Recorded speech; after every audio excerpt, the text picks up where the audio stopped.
एक बार फिर नारायणी अस्पताल सुर्खियों में है। नारायणी अस्पताल की लापरवाही से एक युवक की जान चली गई है। आपको बता दें कि युवक का नाम आजाद कुमार शर्मा बताया जा रहा है। बिरसा चौक स्थित नारायणी अस्पताल की घटना के बारे में जानकारी देते हुए हम आपको बता दें कि एक युवक पेट दर्द की शिकायत लिए नारायणी अस्पताल पहुंचा था। काफी मशक्कत के बाद परिजनों ने उसे उस अस्पताल में भर्ती कराया। 300 के बदले 1200 रुपए फीस लेकर अस्पताल ने मरीज को एडमिट लिया। काफी देर तक टाल मटोल की गई। डॉक्टरों की गैर मौजूदगी में मरीज को एडमिट कर घंटों टाल मटोल करते हुए प्रबंधन ने मरीज का ठीक से ख्याल तक नहीं रखा। मरीज पेट दर्द से लगातार तड़पता रहा और उसे देखने वाला कोई नहीं था। थोड़ी ही देर बाद मरीज ने दम तोड़ दिया, जिसके बाद मृतक के पिता ने अस्पताल प्रबंधन पर आरोप लगाया कि डॉक्टरों की लापरवाही से उनके बेटे की जान चली गई। वहीं इस मामले को लेकर मृतक के परिजन लगातार हंगामा भी कर रहे हैं और मांग कर रहे हैं कि नारायणी अस्पताल को बंद किया जाए। हमारी सहयोगी काजल मेहता ने मृतक के परिजनों से बातचीत की है। जहाँ पे 20 वर्षीय एक लड़का जिसकी जिंदगी खत्म हो गई सिर्फ और सिर्फ अस्पताल की लापरवाही के कारण। हमारे साथ उनके पिताजी हैं। हालांकि उनके घर में काफ़ी ज़्यादा गुमसुदगी का माहौल है, सभी मातम में छाया हुआ है क्योंकि घर का एक वारिस चला गया है। लेकिन इसमें गलती किसकी है? स्वास्थ्य विभाग की, अस्पताल की? आइए जानते हैं। जी अंकल, क्या हुआ था आपके बेटे को? जैसे मेरे बेटे को, जैसे हम लोग अच्छा नॉर्मल थे तो तीन बजे जैसा उसका पेट दर्द देने लगा। तो दर्द देने लगा तो हम लोग सोचे कि चलो इसको ले चलते नारायणी में दिखा देते हैं। तो नारायणी में गए तो वहाँ बोले, एक स्टाफ था तो वो बोले कि आज डॉक्टर साहब नहीं हैं, अगर इमरजेंसी दिखाना है तो 1200 रुपया फीस लगेगा। तो हम बोले भैया ऐसे कैसे, कितना फीस है? तो वो बोला 300।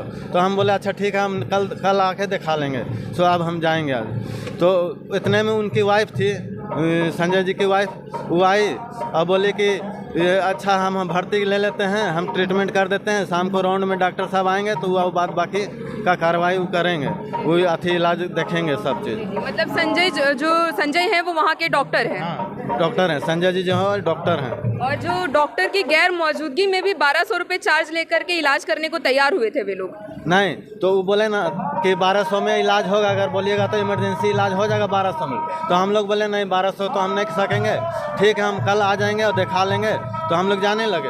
इतने में उनकी पत्नी आई और वो बोली कि नहीं चलिए हम एडमिट कर लेते हैं, हम ये चढ़ा देते हैं, तब ले वो अथी रहेगा। उसके बाद वो डॉक्टर साहब आएंगे तो वो अपन राउंड मारने तो वो देख लेंगे मरीज का हालत कैसा है। इस वक्त आप अपने पुत्र को अस्पताल लेकर के आए थे, उस वक्त आपके बच्चे की हालत कैसी थी?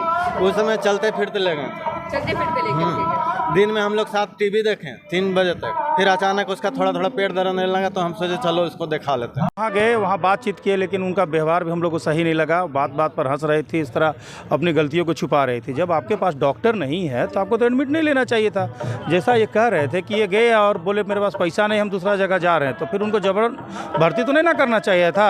आपके पास डॉक्टर है तभी भर्ती करिए। इमरजेंसी आपको समझ में नहीं आ रहा, रिम्स भेज दीजिए, दूसरा अस्पताल रेफर कर दीजिए।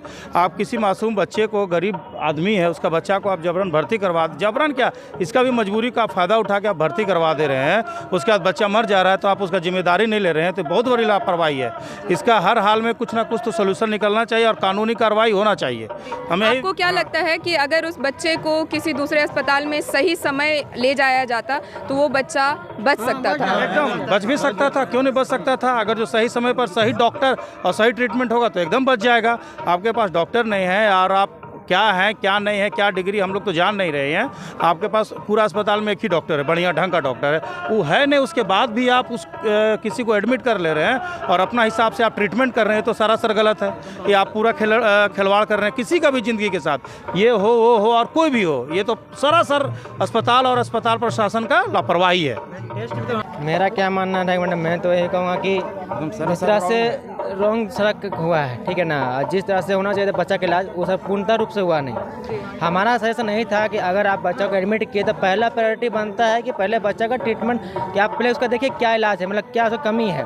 आप डायरेक्ट ही पहले सुई दे दीजिएगा या कोई इंजेक्शन दे दीजिएगा, ये तो कोई मतलब नहीं हुआ। पहला मतलब अगर बच्चा का आप पहले देखिए क्या उसको तकलीफ क्या है, पहले वो सर्जरी करिए, टेस्ट करिए, उसके बाद आगे प्रोसेस बढ़ाइए। आप गए एडमिट कर दीजिए और जो गरीबी का फ़ायदा आपने उठाया, ये सही गलत है। मेरे बनने से। एक और जो सबसे अहम बात है, कितने रुपए वहाँ लग गए? आपका बच्चा जब एडमिट हुआ कितने रुपए? एडमिट करने घड़ी सर थी मैडम 2000 लिए और 300-100 टेस्ट का चार्ज 2400-2500 रुपया ले लिए थे। तो अब आप क्या चाहते हैं, क्या कार्रवाई होनी चाहिए? आप अपनी तरफ से अपनी इच्छा रखिएगा। हाँ, जैसे कि डॉक्टर अगर नहीं रहते हैं हॉस्पिटल में तो हॉस्पिटल को बंद कर देना चाहिए। किसी को बरगलाना नहीं चाहिए कि आके यहाँ इलाज करा लो तो डॉक्टर आएंगे तो ऐसा नहीं करना चाहिए हॉस्पिटल को। हॉस्पिटल है कि आदमी को जीवन देता है, जीवन लेता नहीं है। जी तो सुना परिजनों से बातचीत की, हालांकि उनके पिता से भी हमने बातचीत की। वैसे तो ये बातें इस वक्त नहीं हो पाती अगर हमें सहयोग नहीं करते उनके पिता, क्योंकि उन पे विधि है। वो भी नहीं चाहते कि नारायणी अस्पताल जैसे अस्पतालों में जा करके इन जैसे मरीजों का फिर से ऐसा कुछ हाल हो। तब तक के लिए आप जुड़े रहिए न्यूज़ विंग टीवी के साथ। काजल मेहता, न्यूज़ विंग, रांची। परदेसी घर आंगन बुलाए, छठी मैया रास्ता निहारे, फलवा से बहंग सजाए, परदेसी तेरा घर बुलाए। डफकॉन परिवार की तरफ से आप सबको छठ पूजा की हार्दिक शुभकामनाएं। डफकॉन, the only seal for tough construction।